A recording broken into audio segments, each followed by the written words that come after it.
Hi, and welcome to Filmmakers Compass Podcast, a show where we talk about movies and, well, more movies. I'm D-Man, joined by CP. And CP, how are you doing today? Doing great, man. We're talking Fantastic. about all my favorite things.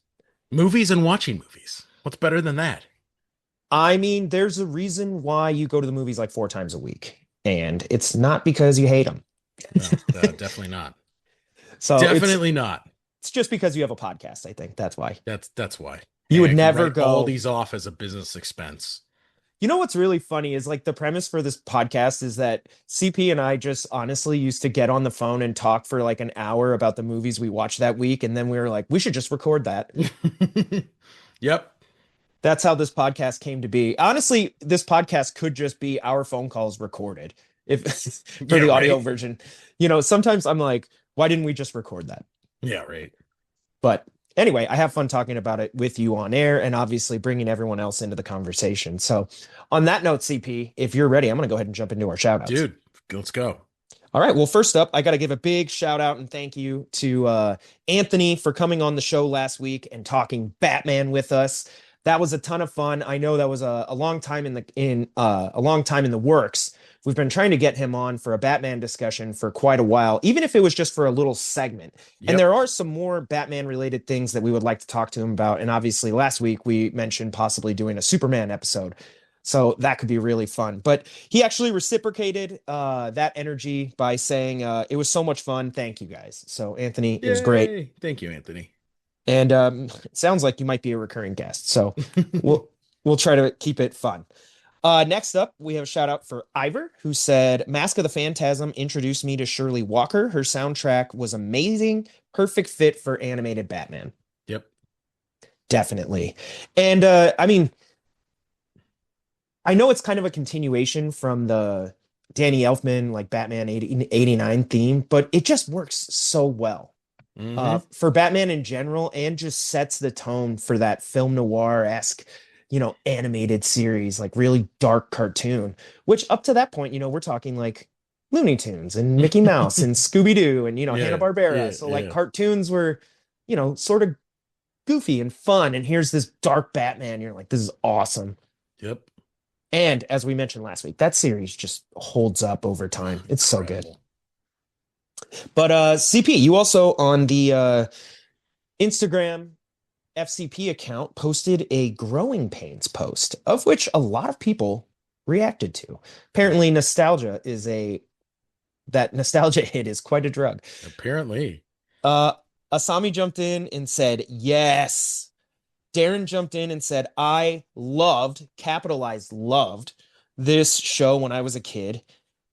And then I don't know if you saw this, CP. Samboy jumped in and he said something disparaging about the show. I'm not sure what it was. And then he's like, whoops, wrong show.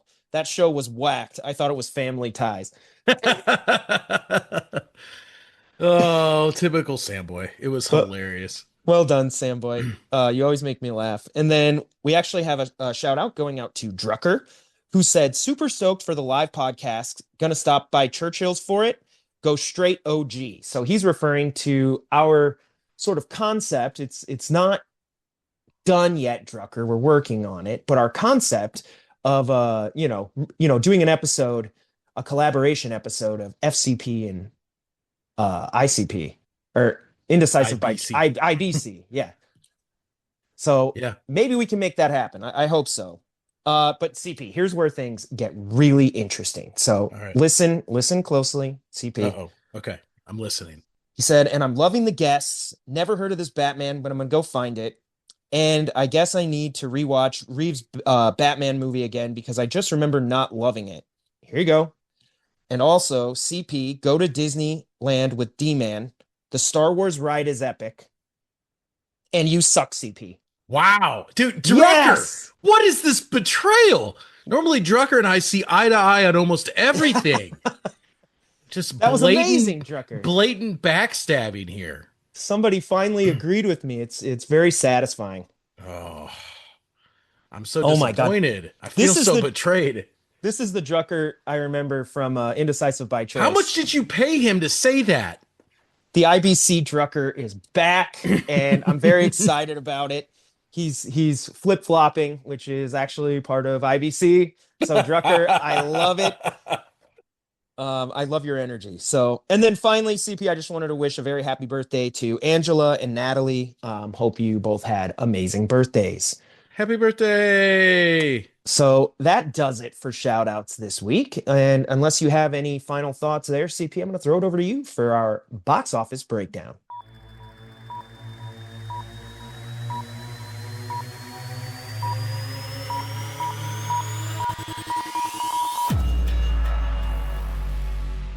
All right, let's get into our box office breakdown this time. So, a couple new movies in the top five. Number five is The Strangers, Chapter 2. I don't know if you saw the original Strangers. I did not. Although I saw the trailer for this new one, so I do know what you're talking about. Now, it was not very good, in my You opinion. saw it? The Strangers? I saw the original one. I have not seen Chapter 2. I mean, is it like a movie that's worthy of a sequel, or are they just like, yep, there's a large enough audience, we're making it?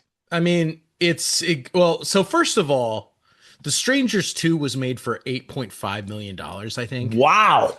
So I'm assuming The Strangers 1, based on what I remember from it and the production quality, like it was made for probably the same thing. So yes, it's worthy of a sequel because this is how you print money in Hollywood.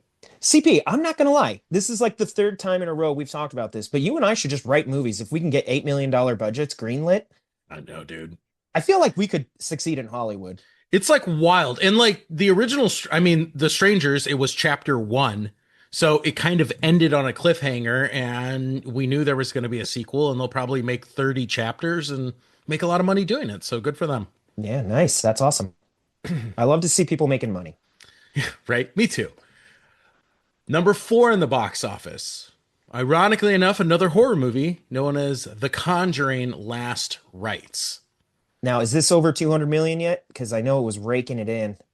D-Man. So The Conjuring was actually an expensive horror movie. It was made for about $80 million. Mm-hmm. But so far, it has made about $450 million worldwide. That is so in the black because they say what, double it and then you're breaking even. So it would need to make 160 to probably 200 to break even ish. You know, I know horror might get a little lighter on some of the marketing because it's already an established franchise, so they probably didn't have to overdo it. Yeah. But wow, they're and especially now that it's October, right? Everyone's just going to the theater looking for scary movies. So good job. Yep, they released it at exactly the right time. So number 3, this was the previous number 1 movie, the Demon Slayer film from Sony. Dropped a little bit, but that movie's made a ton of money too. That's made over $600 million worldwide. Oh my God.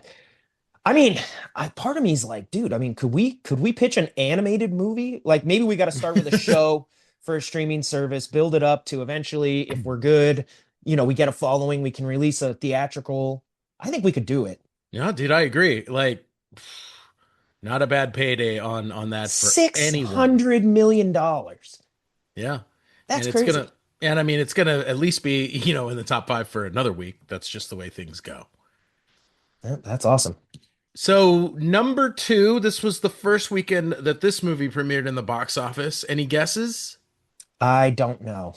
Gabby's Dollhouse, the movie, and I have no idea what the hell that is about. Never even seen a trailer for that. I literally have no idea. It sounds like a horror movie. Like it sounds like it would be like a Chucky, like, so I don't know, some doll came to life and haunts people or something.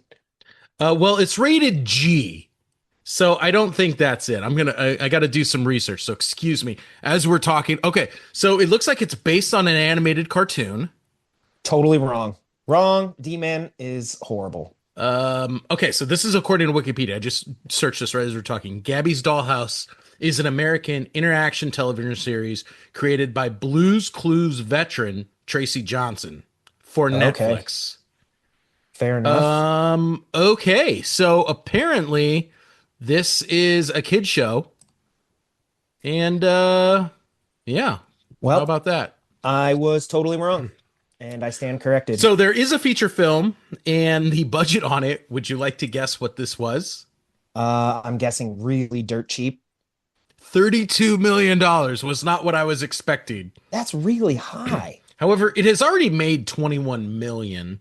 Yeah, but you're talking about break even. I don't know how much they promoted this because I didn't see anything for it. Probably not much, but it needs to make upwards of like 50 to 60 million. That's like a tall task. Well, I think that there's more here though, because on my quickly scanning the Wikipedia article on Gabby's Dollhouse, this is from DreamWorks Animation and Universal's putting this out. So I'm guessing DreamWorks produces it and distributes it on Netflix. That's my guess.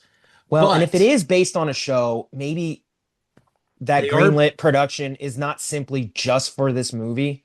yeah, because it says here that Universal's Resorts is planning a theme park attraction. So Okay. I'm thinking there's a little bit more that this film is about marketing, first and foremost. Gotcha. So, but who knows? I was like, I've never even heard of this movie, but clearly I'm not the target demographic, so it's not going to be popping up in my Instagram feed. Number one, D-Man, I know you've seen Yes. this movie. I've seen it too. One battle after another from Paul Thomas Anderson. Leonardo DiCaprio. Yep. Back the box office king. So it has made $66 million worldwide, but we need to remember this is PTA's most expensive film, and it has been reported that it cost almost 175 million to make because he decided to shoot this in California. So this is not yet, A profitable movie. profitable film. But again, it's PTA, so I'm assuming that studios, when they greenlight these movies, it's similar to Tarantino or Scorsese. And the idea is we're doing this because this is art. This is a talented filmmaker who's going to be pushing the limits. It's, awards bait. It's going to be winning, and recognized for what the film is, not because it's going to be an immediate box office success. That is that. All right. Well, thank you, CP, for our box office breakdown. And let's go ahead and jump into our main topic this week, which is pretty exciting because honestly, I got to have an experience that was pretty out of this world, which is I went into the Matrix. So, just for everyone in the audience, just so you understand, what Dustin's really getting at here is that he got to have an experience that's awesome and exclusive, and I did not. That's D-man speak for what we're talking about here.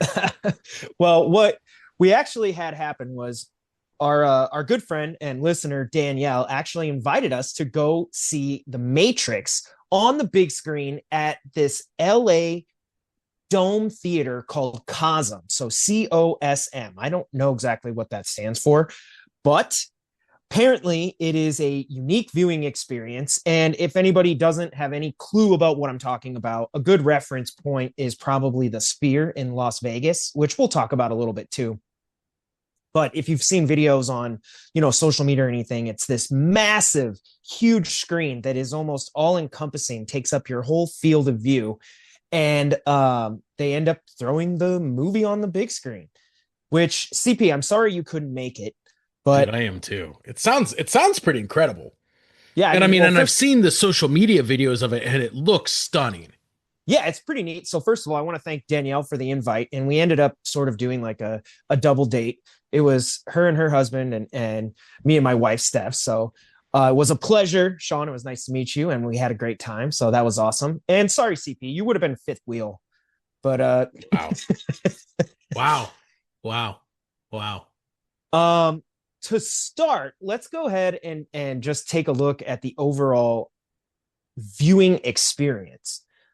So, and then just ask me questions since you didn't get to go. I believe you just stayed home. Yeah, just cried. Just cried in my bed. Well, first off, this theater is approximately 3 stories tall. That's how big this actual dome is. Okay, so my first question, so when you say dome, you mean Cosm is an actual dome screen. It's not like a series of screens all around you. It's one continuous screen. Correct. Almost like a planetarium. Yeah, a little bit like a planetarium. I mean, I wouldn't be surprised if schools took field trips to Cosm for planetarium type events. but it's not a full dome, meaning that, like a planetarium where you could literally spin 360. It's a field of view dome, even if it extends past your field of view. So the screen's maybe a little bit more than like a 180. So it's about half of the dome, probably. So, but what's pretty neat about this screen, CP, is it extends all the way past like the theater seating and the balconies. So it almost looks like the screen, like it doesn't technically end. It just extends past whatever field of view, if you were to turn your head. So it's Oh, actually that's cool. So really it feels totally immersive. correct. And it's pretty neat because they gave us a preview of all the different types of things that they show at Cosm. So, in addition to movies built either specifically for this screen or converted, like The Matrix, for an experience for this screen, they also show live sporting events, which, again, the examples they gave were there was football, there was a Dodger game, there was UFC and boxing. And I believe they did an example of like racing, which was actually really cool. And then you could imagine sort of like live concert events. So whether it's Mm. live or, I think you mentioned before on the podcast that you went to, the Taylor Swift Yeah, I Eras did. tour, Yeah, I you know, did. not live, but still would be incredibly immersive and probably, I mean, 100 times better if you saw it at Cosm than Yeah. just a regular movie theater. All right, let's just say 10 times better than a regular movie theater, 100 times better than watching it at home. Okay. So when you like I'm so confused when you're talking about because we've seen on social media, and I know I'll get into this, what the Matrix experience is like, but like watching a Dodger game on essentially the planetarium dome, which is actually something D-Man and I are super familiar with, just humble brag. We actually went to a high school that had a planetarium in it. It's true. Yeah. So we used to spend a lot of time there for school science classes. But is it just like they just project the Dodger game on the whole dome above you? Is that what it's like? Yeah. So it actually is like that. So just like the Sphere in Vegas, a majority of the content that's being displayed on this dome screen actually does encompass the entire screen. It's Mm, that immersive, okay. like almost insane. And I have to say, for some of the sporting events, some of it's actually really, really neat because it's almost like, can you imagine watching like a baseball game, but you're in one of the suites or the boxes? Hmm. Sometimes that's the view they're showing you. So, like when you're there, it almost looks like you're looking out from a suite, like you're at the game. That's how immersive it Oh, so feels. it's literally not just like the television feed that they're just throwing up It there. is not. And you're Yeah, like, it oh, is. here's a gigantic box score in the corner and a close up of Clayton Kershaw where he's like, his face is like 95 feet tall. No, they are Okay. using like immersive angles here. So it's not just taking what you see on TV and throwing it up on this big screen. They're actually making it feel like you're at this game. Oh, okay. I thought it was just literally the projection that like Fox or Spectrum or whatever is putting out there, and they're just showing the exact same game No. experience. So this is actually like an experience of going to Dodger Stadium. Yeah, it feels like Okay. you're there. They've set it up so like it almost feels like, like I said, the balconies extend, if you were to turn your head. So it almost feels like you're in like a box watching it with everyone. And then of Oh, course they do have whoa. replays and they have different angles, they have announcers, which FYI, as cool as this is, for the Dodgers playoff game the other night, they were actually broadcasting the announcers from Cosm. Really? They weren't at the game. They were at Cosm doing the broadcast. Whoa. That's how immersive it is. But they have replays and stuff with different angles. But the idea being that it's almost like you're attending like a live event. So whether it's a UFC, you're getting like this wide, almost not top down, but like elevated angle of the octagon, but you're watching the fight almost like you're there. So It's very I, cool. I mean, I'm not. I don't expect you to be an expert on Cosm. You're not the architect of it, to my knowledge. But so it No, sounds like for them to do the Cosm experience, there's actually it's not just hey, this is going on this NFL game in Tennessee. We're just going to broadcast it here. It's we need to specifically plan and place cameras Yes. to capture the Cosm experience. Okay, that's interesting. All right. Yep. I'm assuming in order to actually make it feel immersive on this giant screen, you're right. They are using custom cameras. They are, uh, putting up specific angles just for this experience. So it is a little bit more unique than, like we said, sort of just converting the feed you get at home into a big screen. Mm, So pretty dope. interesting. Yeah. Very And interesting.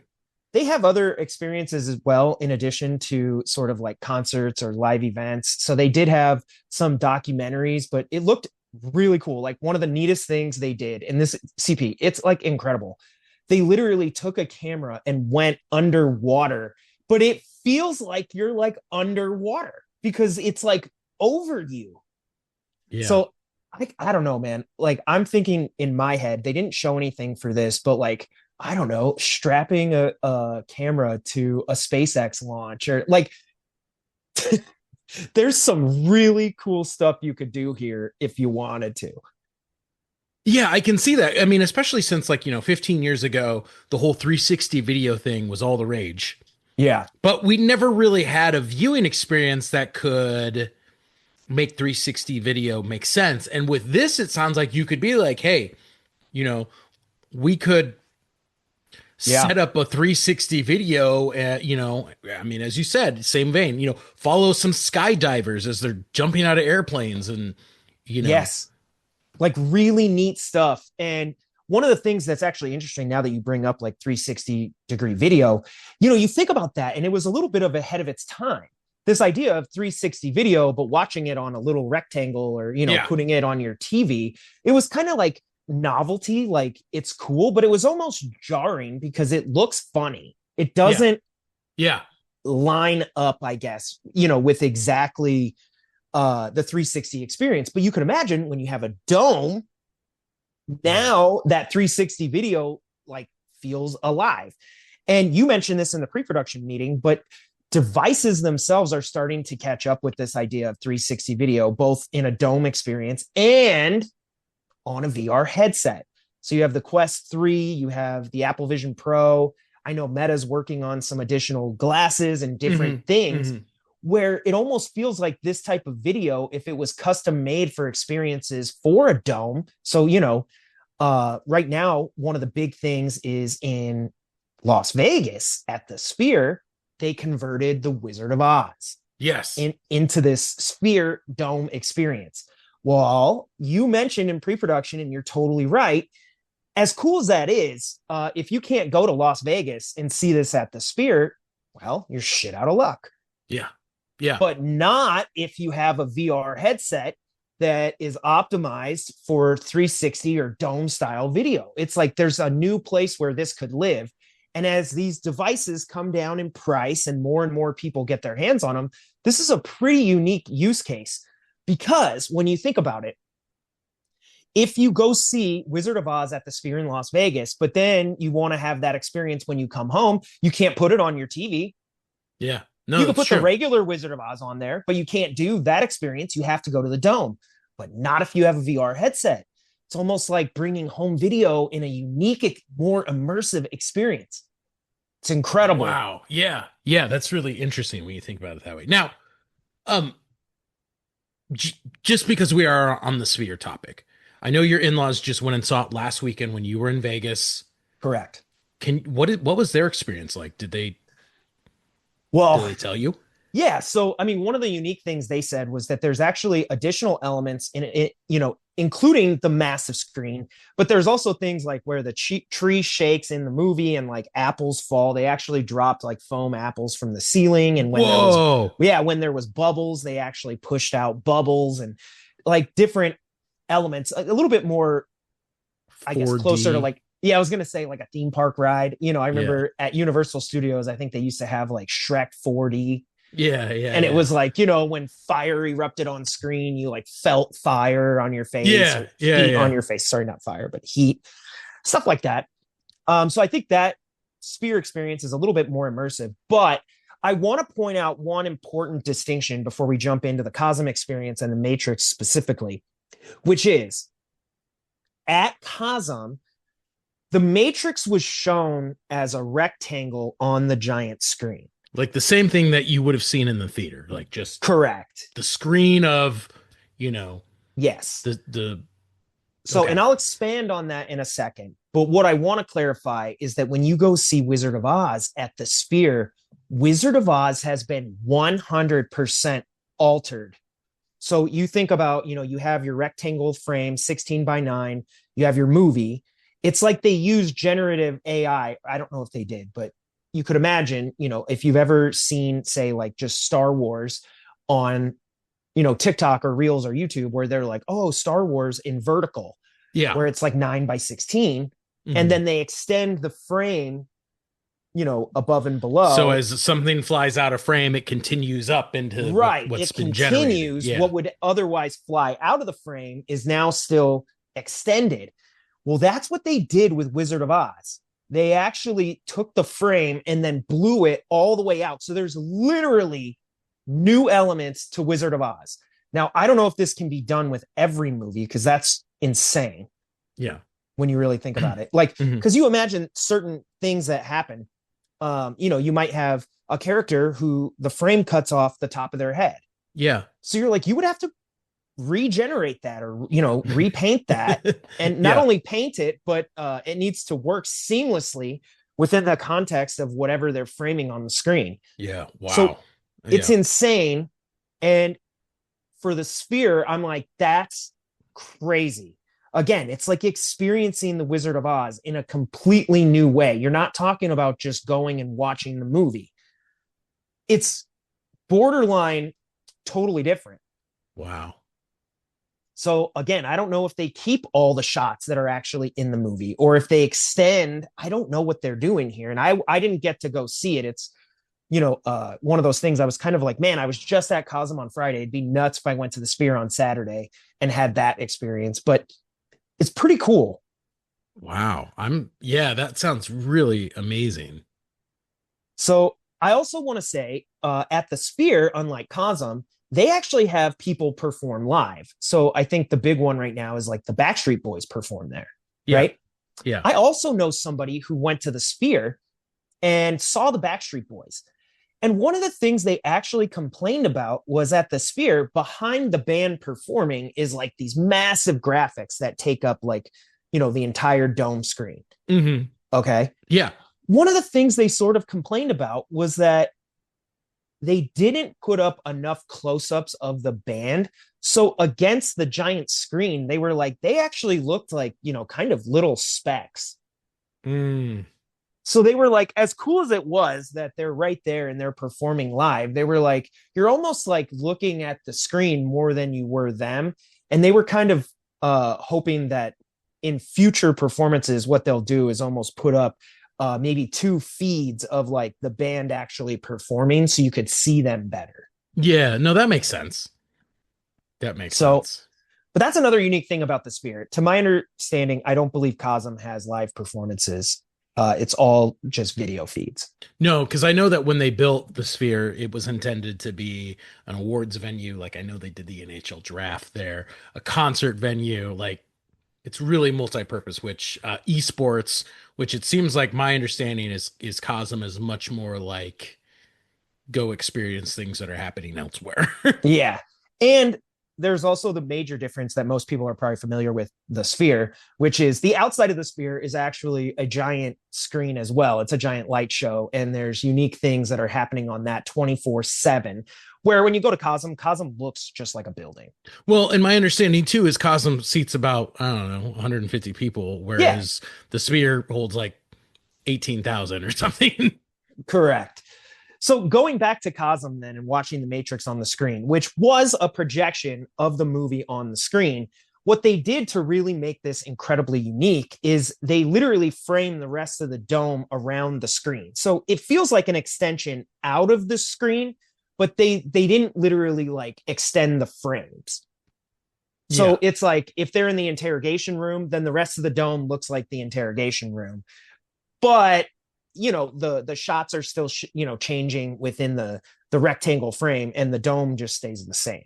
So it's not matching the frame, and it's definitely not extending, like if they're interrogating Neo and his head's cut off, it's just cut off. Okay. So like So I think one of the big ones that I've seen online is when he's in the office running from Agent Smith, right? yeah, The whole thing looks like cubicles and there's ceiling tiles on the top, but yeah, it's not actually adapting to shot by shot changes within the frame. It's just like, okay, now we're in Neo's office. right.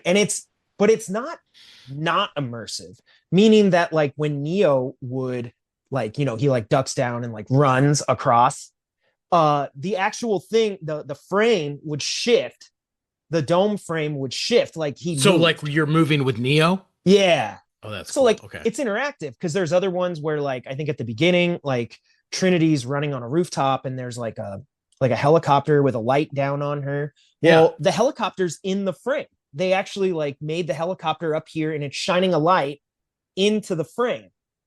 So it's interactive that way. Or like they That's actually literally cool. in the Okay. train fight sequence or the train station sequence towards the end where he fights Agent Smith, like when the walls break, they actually break on the frame around you. Okay, Like, because that's what I was wondering. I was gonna say when they go into the building, like with the famous metal detector scene, and they pull out the guns and like they shoot up that entire lobby, is like they're exploding lobby around you. yeah, it does Oh, explode. dude. So probably the two, like in my opinion, the two best moments where it actually worked phenomenal was they have this entire buildup to that scene where the helicopter crashes into the building and then all the ripples come out. Yeah, yeah, yeah, So like yeah. slowly, it's really neat. Like the Cosm frame is like rotating until the helicopter is going to crash right into the building, and then it lines up exact so that when it hits, the ripples They extend out. explode out from the frame, Oh, it was epic. dude. I mean, So I was blown away. okay, so like another one that Literally, I would really like to see, like the bullet time sequence on the rooftop, the yes. infamous Matrix one. What was that like? How did they do that differently? So the bullets actually do extend out past the frame. So they sort of match because that camera doesn't change. There's not like a cut. So there's actually bullets flying all around you, which is pretty Oh, neat. dude. So that was really cool. And then the other one that was epic was I guess after at the very end of the movie where Neo like, takes the bullets out of him and he's alive and it's that epic music. They have that one shot where he's like looking at the agents and it all turns to the To Matrix. code. Yeah, Yeah. it all turns to the code. Like that was incredible.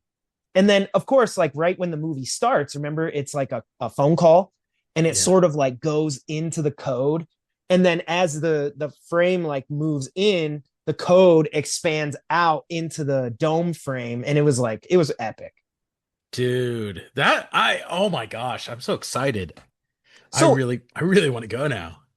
now, like that, we've talked about the sphere and sort of the Matrix versions of how this can be done. You can imagine for certain movies, a simple conversion like the Matrix, where you leave the movie on the screen, it's probably easier for them to do. You can almost imagine using like generative AI or even stuff for like a base plate, and then you have artists come in and animate on Yeah, top of that. which in my understanding is Warner Brothers specifically partnered with Cosm to bring Yeah, this Matrix experience to life for the Matrix 25th anniversary. So you could see Disney and Warner and some of these other right. people taking IP and saying, "Yeah, let's use some Gen AI, bring in our people to really clean it up." And now we've created this whole new experience, which I think is more likely because I did read that Cosm is planning to expand out to like 6 or 7 places nationwide, And you can imagine including beautiful Cleveland and Detroit. nice. Well, you can also imagine the movies that would play really well here. Probably Lord of the Rings, Star Wars, um, probably even like The Lion King Mm-hmm. would do really well with this sort of framed experience around your rectangle. Yeah. But you can also imagine there's movies that will get the Wizard of Oz treatment, where it's like we're literally going to extend outward. Everything. Like you're literally going to shot by shot extend this movie outward. Which would be Wow. pretty epic.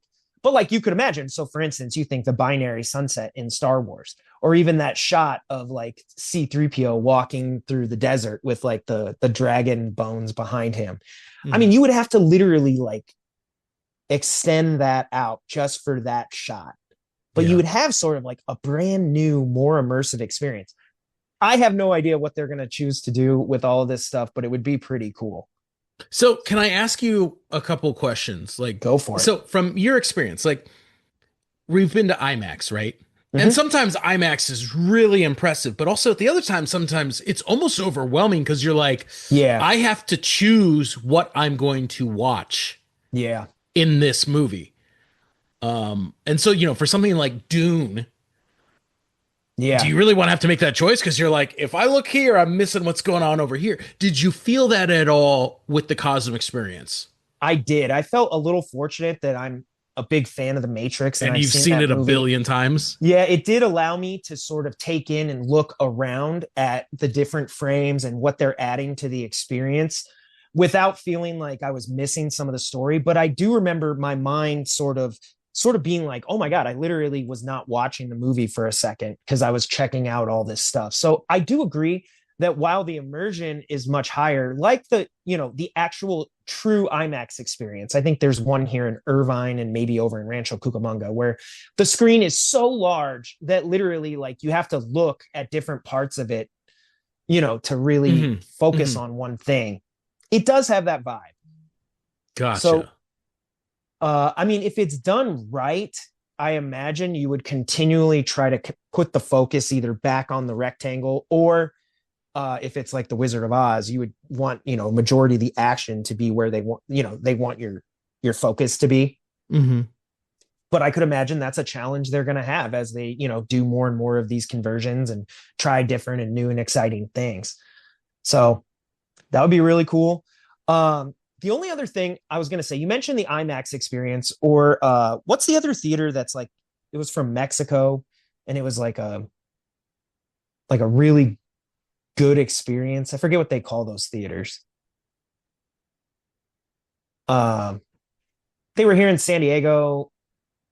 I mean, forget Mexico. I don't remember what it's You mean called. like Sinopolis? Yeah, Sinopolis. Oh, okay. Okay. Yeah. So it's like, Well, it feels like the Sinopolis one is really focusing on the experience as an attendee, right? We're going to give you better, it's going to be more comfortable. We're going to give you better food. We're going to bring you servers, right? Like making going to the movies more of a luxury experience. right. So this is true here as well, which is downstairs on the first floor. They literally have like a full scale dinner or lunch menu, depending on what time you're there. And you can go and get like dinner before your movie, drinks before your movie, and then on each floor they actually have a bar and a menu of which you can order food. I don't know if they're preparing food on all the floors or just coming up with it, but they had a bar that you can actually go to order drinks, as well as, like you said, they have servers that come to your table. So that was pretty cool. The seating, though, is one of the things that stood out to me as something that could be a little problematic, Okay. which is Elaborate. it's like lounge seating. It's like a horseshoe booth. So And then it's not like when you go to Sinopolis and you are in a yeah, reclining seat. Okay. it's not stadium seating and it's not recliners. But the big thing is that the seats themselves, they're in a horseshoe. So they don't all face the screen. So Now, you're saying there are people who were watching The Matrix who had to like full on turn and lean on the back of a couch. yes. Or if you turned your whole body, your legs would sort of be up like you were putting them up, like if you leaned at the back of a booth. So Ew. that was a That's little weird. And that's one of the things that I think, with a little bit of ingenuity and creativity, you would be able to solve that, maybe convert seats to, more of a theater experience. so But you could see where this lounge seating would be much more ideal if you were going to watch a a Dodger sporting game. event. Yeah. Yeah. Where it's Or more even a like concert. casually hang out with your people as you're doing it. Right. Because if the game's on, you're going to talk during the game. Mm-hmm. You're going to high five when there's a home run, or, if it's like a Taylor Swift concert, you're probably going to be singing along. and looking at your friends, and you're going to order drinks and do a cheers and different things. So you Yeah, could I do all those imagine, things at Taylor Swift concerts, bro. So I you're mean, totally I right. would if I was sitting in that lounge seating. So that Um, was that was one of the things that I thought. I mean, I thought it would be more ideal if you had more traditional stadium seating facing the screen. did you uh feel it was distracting? Like, I don't know how your seat was, but did you see people getting up and moving and the servers coming in and out? Like, was that distracting for the experience? I did think it was a little bit. So Okay. one of the things that stood out was I was one of the people who had to put my legs up, and the servers come back in and out a bunch. So if that distracts you, I mean, that makes sense. Hmm. There's nothing you can do about that. Like, they're just going to be coming to either take orders or drop off, food and drinks. But one of the things was when you stretch your legs out, your feet might stick out if you're, 6 foot tall like I am. So what you end up with is every time the servers come by, you keep sort of like moving your feet to like make sure So, they. so it's not even like one of the things that Sinopolis and the luxury Regals and things that have been remade in that model do is it seems like they try to plan accordingly so you can have your seat all the way out and there's enough space for people to walk by, the servers to come in. So it didn't seem like it was spaced enough. Yeah, I mean, there is technically enough space, but it just felt like, you sort of want to be polite and not just like leave your feet hanging out, especially when they're carrying like a tray of drinks or something. Mhm. It's like, just move. That could get maybe a little annoying. And then, like I said, there were a lot of servers coming and going throughout the movie. So I could see where that might annoy some people too, especially if it was like a movie or an experience that you hadn't seen.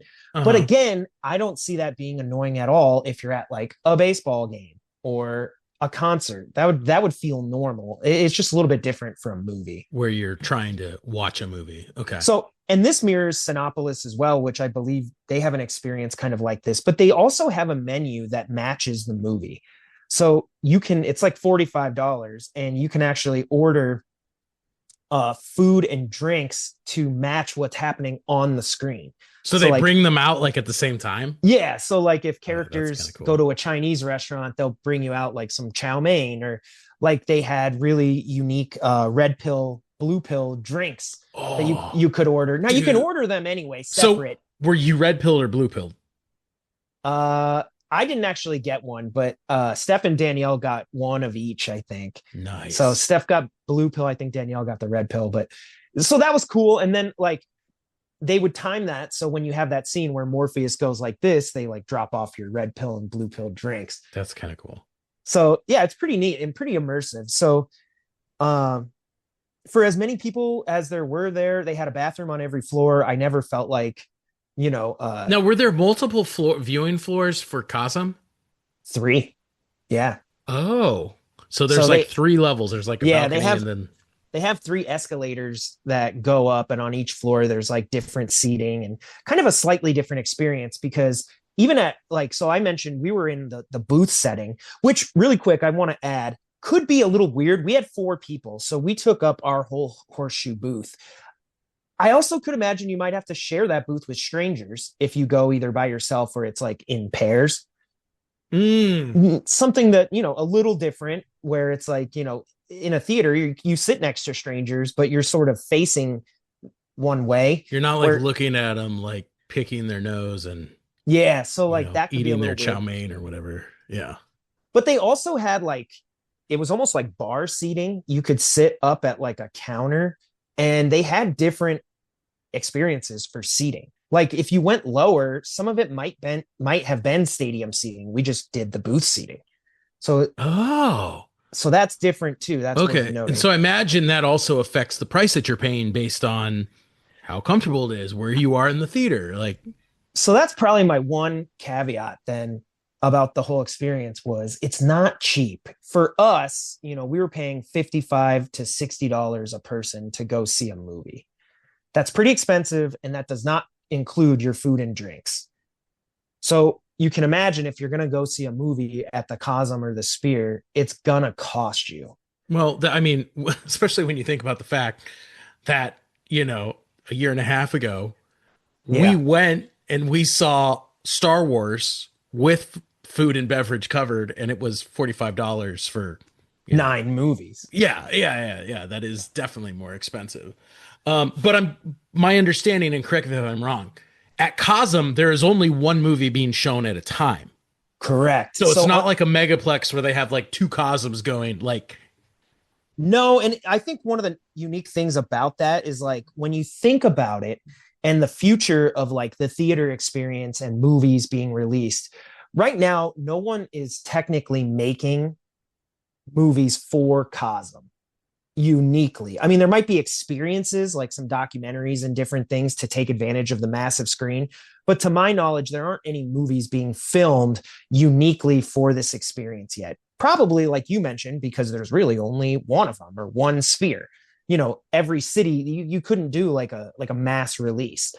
But one of the unique things though was you can sort of see the future of movies here, where okay.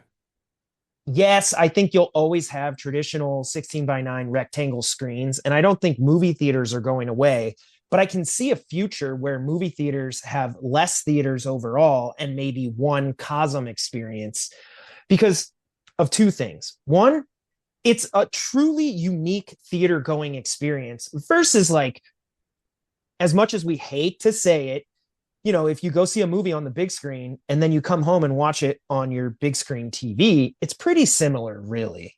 Okay. You know, it doesn't replicate the theater experience, but like nothing about the viewing experience changes.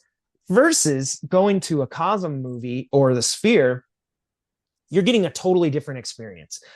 And the other reason I say this is probably something that we're going to see in the future at most movie theaters is also because I have a feeling that most megaplexes or multiplexes, a majority of the theaters for most of the day are probably fairly empty. Yeah. You know, I mean, I listen, I go to the movies in the middle of the day and they're usually empty. yeah. So, like, I'd imagine what you would do is you would take out a bunch of those theaters, get like a Cosm theater. And then one of the neat things about Cosm and the Sphere is that they do show sporting events and concerts and unique documentaries. You could imagine going to the opera. You could imagine going to see Mm-hmm. play. Like it's not 100% reliant on just a Hollywood. movie. Yeah. Yeah. So you're like, you could find ways to keep this thing rolling all the time. Interesting. Now, And granted, it's not as simple as just, okay, hey, we're gonna rip out all the seats and dump in a bunch of recliner chairs, or hey, we're gonna make the quote unquote AMC version of IMAX, which is just small IMAX, right? Like, yeah. But gotcha. you can see a version where again, this was 3 stories. I don't think most multiplexes are over 2 stories. So I'm not sure exactly how you would do a conversion here. But I would guess it is possible to do a conversion at some current locations, whether that means additional construction or however they decide to go about it, where you convert, part of a multiplex into a Cosm theater. Yeah, Yeah. Wow. That's crazy, dude. I would think so. It's a premium experience. So there are elements where, like, if you go to a lot of Regals or AMCs, a lot of them don't have like full bars or anything. So this would be a conversion in multiple areas. Some theaters do. I know like AMC has the MacGuffin's bar. Yeah. So there are some theaters that have like a bar Well, experience, but but even those are different. I mean, there's some where it's literally like a counter where some guy pours you drinks, and other ones where it's like a full on, circular yeah. bar where you can sit down and yeah. So I got you. So to me, I definitely see it as an experience where like in the future, it's something that I don't know. The way theaters are going right now, the way it feels like, they're empty a lot of the time. Box office numbers have trended down overall since COVID, even though we had an episode a few weeks ago where the box office was actually doing pretty good, which is exciting. Yep. I mean, the overall trend is that it's going down, right? You're competing with streaming, you're competing with big screens at home. Um, it does feel like adding a Cosm experience, and maybe slashing half of the theaters and just trying to either keep the ones you have more full or bringing in new people for new experiences at something like Cosm would be pretty cool. So Yeah. Yeah. And like you mentioned, I think we're living in a world where if companies like Meta and Apple can start to democratize VR headsets and come up with use cases that start to get them into the hands of many, many people, the way smartphones are today, then you actually have a life after Cosm for a lot of the stuff that you That's go to being the, created. yeah, that you go there for. So I'm So like, I could see it. now I guess my question for you is this. I mean, it was a little expensive, but it sounded like an awesome experience. Correct. Will you go to Cosm again? 100%. Yeah. I would love to go check out um, like a sporting event or a concert Okay. or Okay. I would even love, like I said, like I started thinking of like, wow, what else could you do? And it's like, Okay. a video exploring the depths of the ocean, or, you could see like a documentary where they're going to go down and like try to go back to the Titanic or, Will you you go know, see more movies in Cosm, or is that kind of based on what the movie is? probably based on the movie because it's based on the movie based on the price, I think is how I would describe it. So like, So because would it you is go see Top Gun $60. Maverick Yes, in I would. Cosm? 100% I would. If it was Star Wars. But I'm like, would I go see, I mean, how about the Wizard of Oz, for example? Would you go see that at Cosm? yeah, I would. But it's like, would I go see like the Pelican Brief? Probably not. What if that's the next movie they drop? They're like, hey, a lot I of don't know John if, Grisham fans out there, a lot of Denzel Washington fans, the Pelican Briefing Cosmo. yeah, I'm like, I don't know if that one.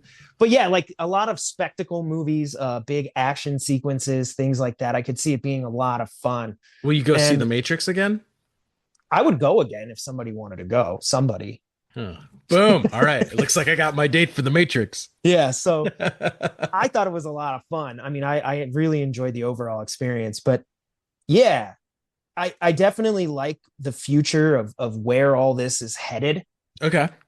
As you mentioned, they're planning on putting Cosms in different cities and different areas, which I think the more Cosms that exist or the more conversions you see that mimic Cosm at places like AMC and Regal and Cinemark and Cinepolis, whatever, you're going to see more and more unique content created for that specific form And I don't know and this or for a medium. fact, right? I'm just looking at where Cosm is green lighting new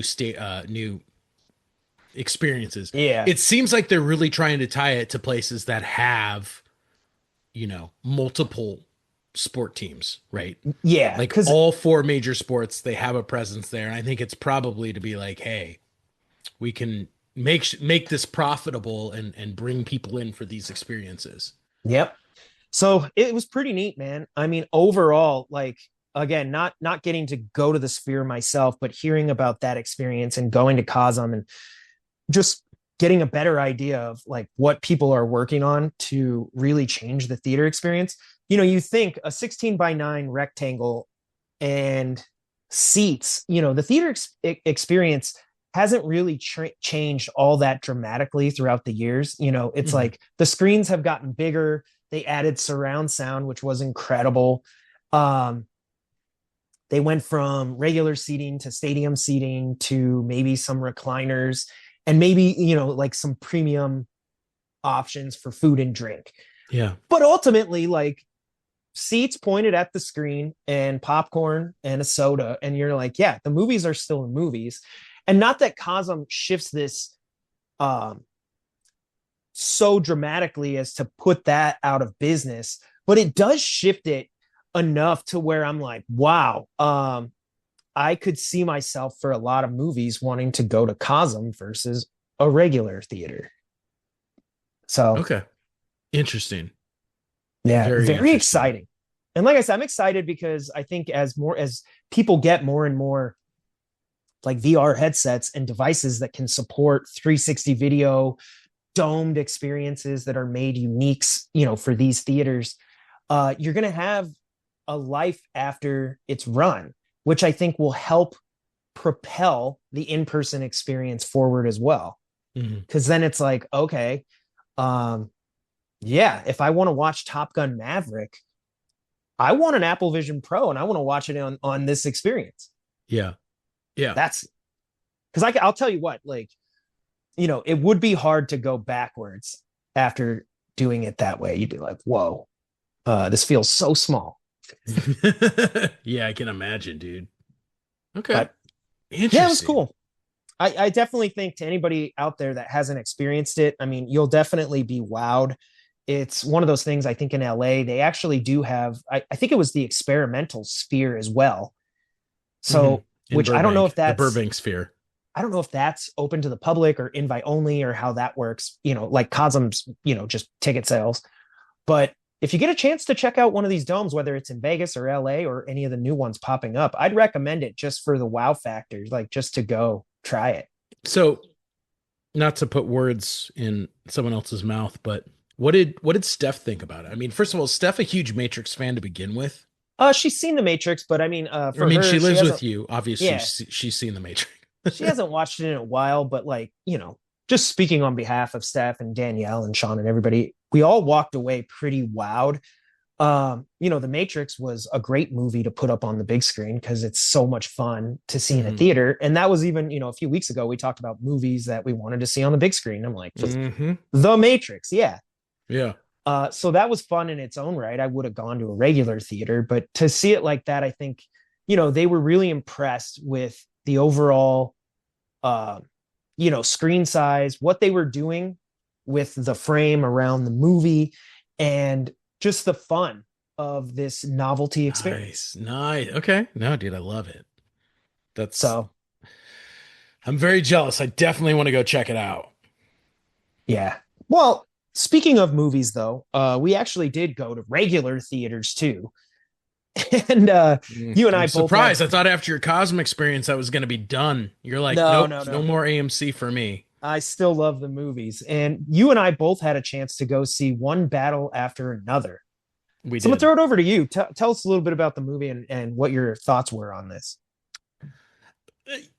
I feel like you're setting me up for failure here, and I can just see Drucker being like, "Oh, dude," because I'm probably going to say something that's going to offend a lot of people, D man. So Well, I do you was remember when hoping, Drucker used to like you? That was fun. yeah, that was like one episode ago, and my, how the times have Oh, changed. So, at the risk of catching some shade from Drucker, I'll just like, lay all my cards on the table for him and the rest of our audience.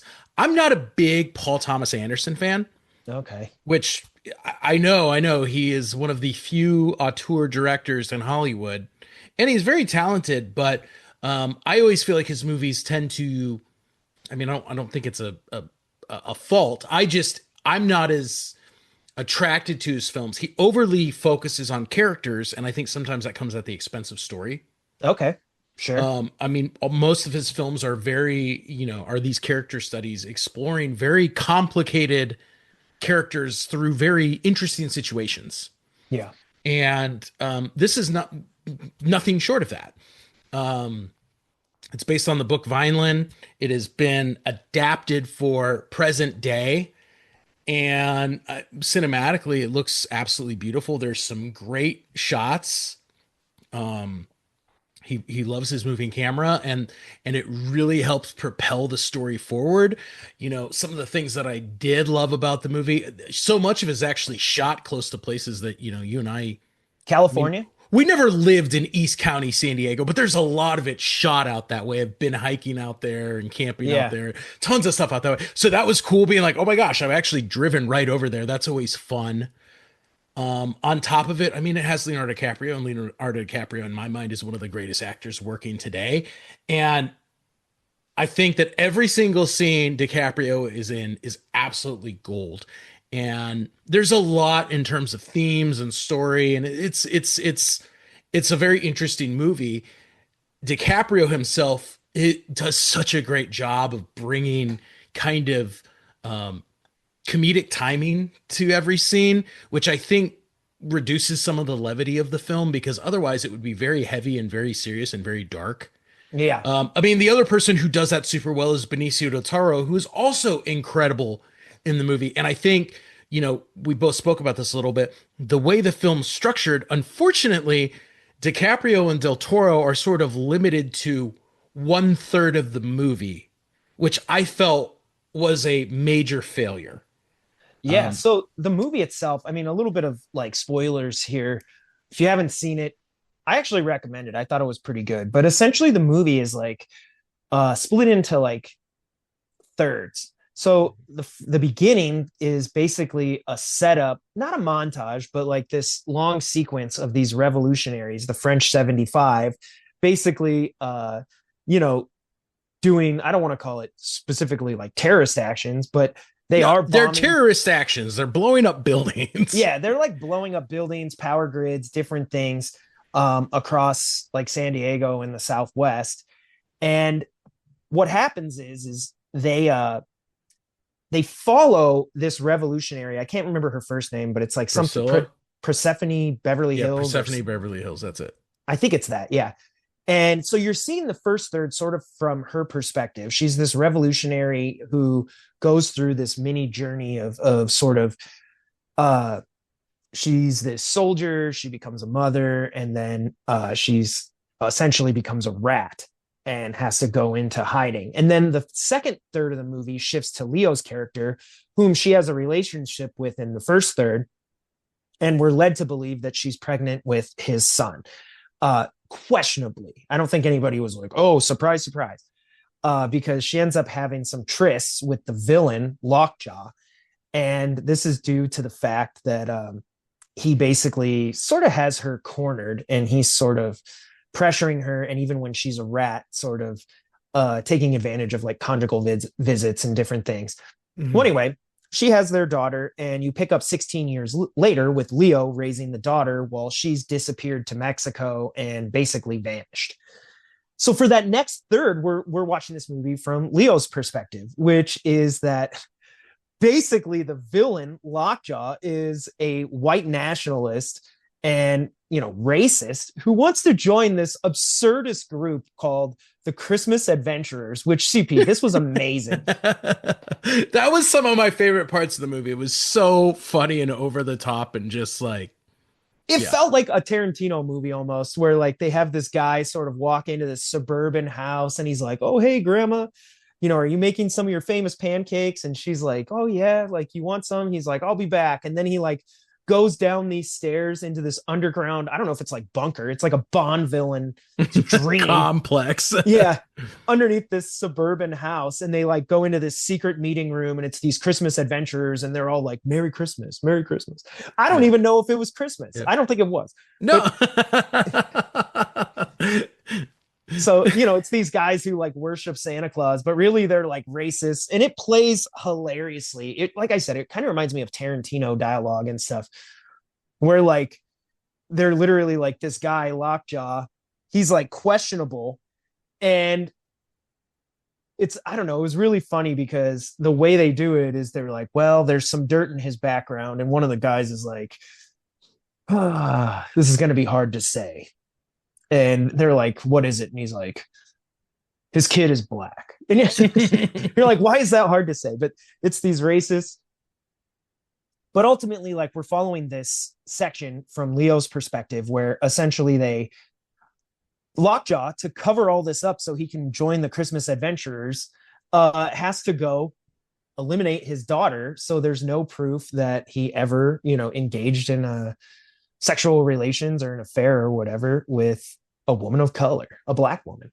And it's pretty great in terms of this whole section because it's basically a chase scene. I mean, I Yeah. don't know any other way to describe it. No, I mean, you're right. The daughter and Leo are both getting chased because they need them gone. Yeah. And it ends up, going to the third and final, part of the film, which shifts a little bit to the daughter's perspective. So after, Leo sort of makes his save attempt, you follow her as, they're trying to eliminate her and how all that works. That also feels very Tarantino to me. But I thought the movie, CP, worked so well. I found myself never bored despite its length of like 2 hours and 45 minutes. I thought it was briskly paced. I thought the comedy throughout and performances throughout carry the film. I just never felt bored. I felt it was a little long, but that's a complaint I have watching every Paul Thomas Anderson movie. His pacing is, when we compare it to someone like Nolan and Tarantino, who also make very long films. Yeah. The way PTA paces them being based around the character first, I think that adds to moments where I find myself pulling out my phone and checking texts. And I don't like doing that in a movie because I'm like, okay, obviously you have lost me as an audience member for 30 seconds. Yeah. And, but that's just his choice, right? And as he chooses to focus on things. I think my criticism also is obviously this is a parody. There's some absurd, like some very absurdist elements to the movie. So However, awesome. I think it's very clear he's making political statements. I think they are cheapened and watered down by the fact that this takes place in like a fictionalized version of the United States in California, in the sense that the cities that they're in are not like real cities. And the military para police organization that Lockjaw is with is sort of this fictional hybrid entity, as Yeah. opposed to him being a member of the, ICE or Border Patrol or FBI or whatever he's supposed to be. It's kind of this hybrid fictional organization, which I think if PTA is trying to make a political statement, he should just be bold enough to be like, hey, evil ice Well, guy in San Diego. yeah, it did remind me a little bit of like, again, a Tarantino film where like you look at Once Upon a Time in Hollywood or Inglorious Bastards, and it's like he sets his stories in these historical times. So in this case, with One Battle After Another, they're setting it in California, a real place, but it feels fictional in the sense that it's like you're just playing in the sandbox. So, how historically accurate is Once Upon a Time in Hollywood or Inglorious Bastards to those time periods? To some degree, not historically accurate. It's Not at all. probably how Tarantino envisions it for himself, right? Rather Mhm. than, was the LA that's depicted in Once Upon a Time in Hollywood how LA really was at that time? I think that's how Tarantino remembers it, Yeah, right. or thinks of that time. But is that exactly how it was? I don't know. And it felt like that's kind of what they were doing here. It was just having fun with the setting. Yeah. Yeah, yeah, yeah, yeah. And I thought it kind of worked. I don't know. I was into it. Fair enough. So I mean, it's not a bad movie. As I said, I would have loved more Leonardo DiCaprio because Leonardo DiCaprio is the best part of the movie in my mind. yeah, I thought all the performances were really great. Nobody stood out to me as, a real weak link. I think my favorite dynamic though was Leo and Benicio del Toro. Oh yeah. Yeah, yeah. I like Benicio del Toro's character because he's like, they're basically raiding. He's housing illegal immigrants and they're like raiding, and he like goes and grabs a beer, but not because he like is like, oh my god, I need a beer, I'm so stressed. He's like, no, I just want a beer. Like, he like walks by Leo, and Leo's like freaking out because he needs to charge his phone, and he keeps, every time he goes to like a wall outlet, he's like, no, no, no, not there, and they keep going on. You could tell like everybody from the actors to the writers to even the editors pacing this thing are having fun with this. And every time Benicio del Toro's, no, no, no, not right there. But Leo like needs his phone like right now, and he's always like, "No, don't worry, we'll get in the next room." And then every next room they go to, he's like, "No, no, no, don't worry, not there. We'll get it over here." I love it at the beginning, right when that raid sequence starts. For those who haven't seen it, Benicio del Toro is a karate instructor. Yeah, So they're in his dojo, and like there's literally like police and this paramilitary organization out front, and there's helicopters and cars, and like they're swarming the streets, and people they're firing off guns, and stuff's catching on fire and blowing up as they're clashing with protesters, and like it's super intense. And Leonardo DiCaprio, who at the point is on the run from these guys, is freaking out, and like before they leave, like Benicio del Toro like slowly walks over and he bows to to the yeah, takes dojo, and the like time. it's like very, he's kind of like, honestly, D man, he sort of reminds me of you a little bit. He's like, He's hey. funny though. Like, I even love how a lot of the people within his world are like sensei, and like they like Yep. bow to him and everything, and he's like, yes. I don't know. I thought it was great. I mean, the movie itself thematically hinges. I didn't think it was necessarily as political as people had made it seem when I was going into the movie, but you could definitely tell that a theme of the movie is paranoia, right? Yeah. All the characters, there's definitely this sense that there's authoritarianism and they're overstepping their bounds, and the characters constantly have to be like watching out. And the theme of, sort of one battle after another is very apparent, whether it's, the battle of fatherhood, the battle of, the police state, the battle of, just trying to escape, or even revolutionaries, you're bombing banks or something. There's just, it's like this never ending battle for freedom. And that felt like, that and paranoia were really the themes of the movie. I thought it worked. I don't know. I don't know that it's his. I think, unfortunately, the movie was released at the time that it has, post Charlie Kirk's murder and the fallout Yeah, like political violence. politicizing America in the wake of political violence. I think had this movie come out 8 months ago, I don't think the political messaging would have been um, as front and center with the discussion of the Yeah. film. I think it's just kind of an untimely event with this politically motivated event happened, and now we're watching a movie about people taking political violence to the extreme, and it's kind of just a really unfortunate circumstance for the fact that it has tainted the film and any conversation about the film. Yeah, because the movie itself, when you think about it, honestly, it's a chase scene. It's kind of like Terminator, really. Um, somebody's trying to catch you Mm-hmm. and kill you. Like that's the essential plot. And I always like when movies do that. I'm a big Mm-hmm. fan. I like simplistic plots, and if it's just a chase scene, you're like, you have these revolutionaries from back in the day, and this guy needs to cover up his past. So he's trying to hunt them down and kill them. You can explain that that's the movie in a sentence. Also, I love that scene with DiCaprio where he can't remember his code words Yeah. for the underground. And so he's like, I need to talk to your supervisor.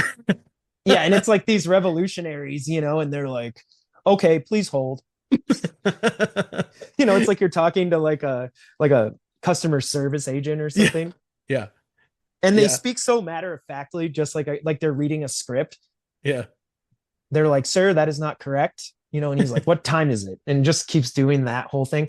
So I had one last question for you. And I kind of wanted to get your opinion on this because Steph and I talked about it after we saw the movie. How do you feel the movie played compared to the trailer? Because I was not excited for this movie when I saw the trailer. Um, I think you're right. The trailer really misses the mark. I mean, right. It's weird. The trailer felt weird. I didn't know if it was a comedy or what it was supposed to Well, be. yeah, and I had the same issue. I was like, I don't really know the tone of this film, which again, the first act is not a comedy, No, right? not The really at all. comedic elements really come in act two with Del Toro and DiCaprio and their interactions, and the way they bring a lot of humor into every scene just through the way they Yeah. play their lines and their timing. Um, it's very weird to me, and it's also weird in the sense that as a political satire, it's not quite extreme enough and over the top enough and tongue in cheek enough as something like RoboCop or Yeah. you know something of that nature. Because it was weird. I mean, most of the time, I feel like when trailers don't match the movie, it's usually a letdown. So, like a good example is like that movie with Ryan Gosling called Drive. I think a lot of people, when you saw that trailer, thought there was going to be all these action sequences, Yeah. and the movie starts off with a bang, and then like there's not much driving. Mhm. And I think people thought they were going to get like F1 of like heist, heist escape movies. And it was like, Yeah. that's not what this movie is. And so sometimes I think when there's a mismatch, people sort of feel let down.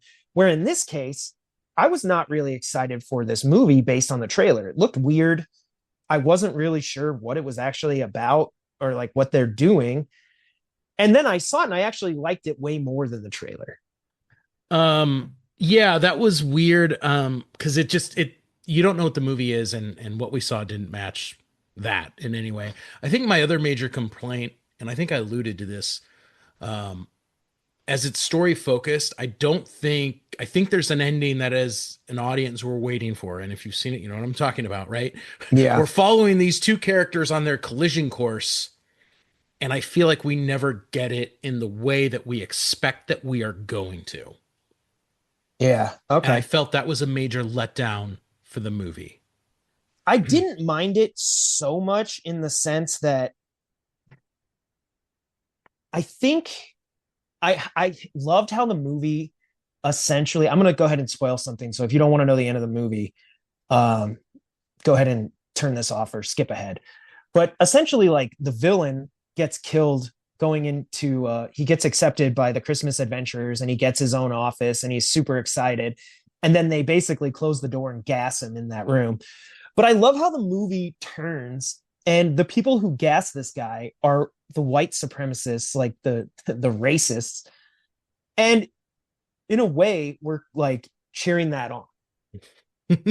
And it's like it flipped it so like where you'd think the cathartic moment would be that Leo would be the one to kill this guy, sort of if you've seen the movie, you know, her dad versus her biological dad and sort of taking that.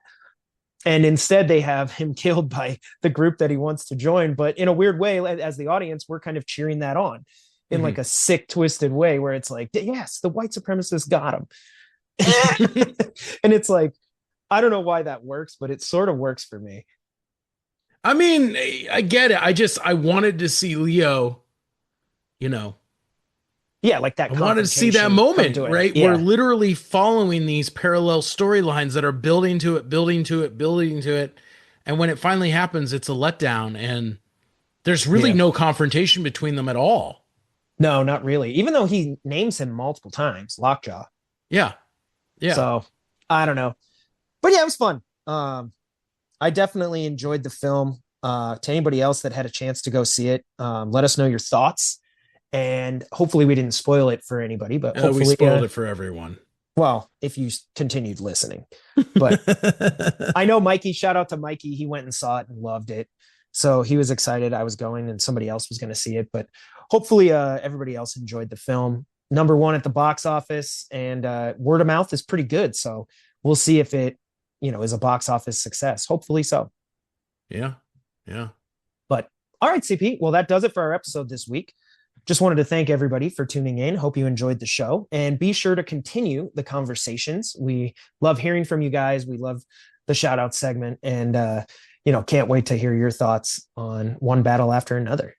So, and if you've been to Cosm, let us know or you're planning on going because I'd love to know if you have any questions or what your experience was going to the dome screen. You know. But you can follow the show at filmmakerscompass.com, where we have a feed of all previous episodes and links to our social media, which you can follow us at or on Instagram at FilmComp Podcast or at FilmComp Pod. And you can follow me at Big Kid D-Man. You can follow me at NDCal5. Thank you for hanging out and talking movies with us. We will see you back here next week. And until then, keep watching movies.